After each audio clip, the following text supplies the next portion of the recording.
Halo pemirsa, apa kabar Anda hari ini? Bersama saya Faiz Kiong dari Studio Cakap Berbicara. Dan Anda sekarang sedang menyaksikan Spektakuler News.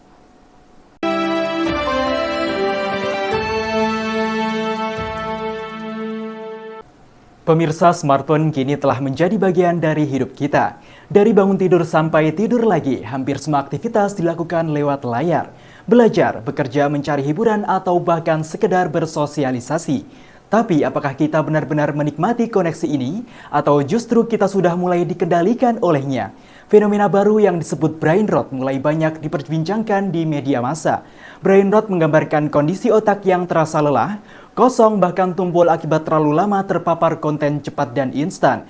Scroll tanpa henti dan budaya selalu online mulai berdampak buruk bagi kesehatan mental, produktivitas, hingga hubungan sosial. Menurut data dari WR Sosial dan Hootsuite tahun 2024, lebih dari 78% anak muda di Indonesia menggunakan ponsel mereka lebih dari 6 jam per hari.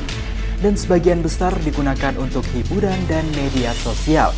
Sementara itu, survei dari UNICEF mencatat bahwa 1 dari 3 remaja di Indonesia mengalami stres, kecemasan, atau rasa terisolasi yang berkaitan dengan penggunaan gadget berlebihan. Pemirsa, pernyataan ini menegaskan bahwa kita tidak sedang anti teknologi, tapi kita perlu bijak dan sadar dalam menggunakannya. Di tengah opini publik yang mulai sadar akan dampak negatif ini, banyak remaja mulai merasa kosong, tidak produktif, atau bahkan kehilangan arah setelah scroll tanpa henti. Lalu, apa solusinya? Kita tidak bisa serta-merta menyalahkan ponsel, karena faktanya teknologi punya banyak manfaat. Namun kendali tetap harus berada di tangan kita, bukan di genggaman layar.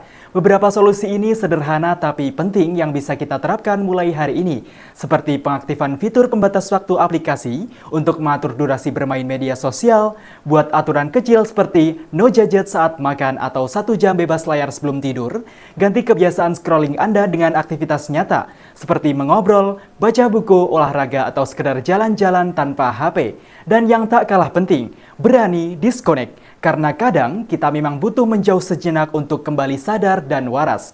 Karena ponsel itu alat, bukan penguasa. Kita yang seharusnya mengontrol layar, bukan dikendalikan olehnya. Sekian berita dari Spektakuler News hari ini. Saya Faiz Kiong pamit undur diri dan sampai jumpa.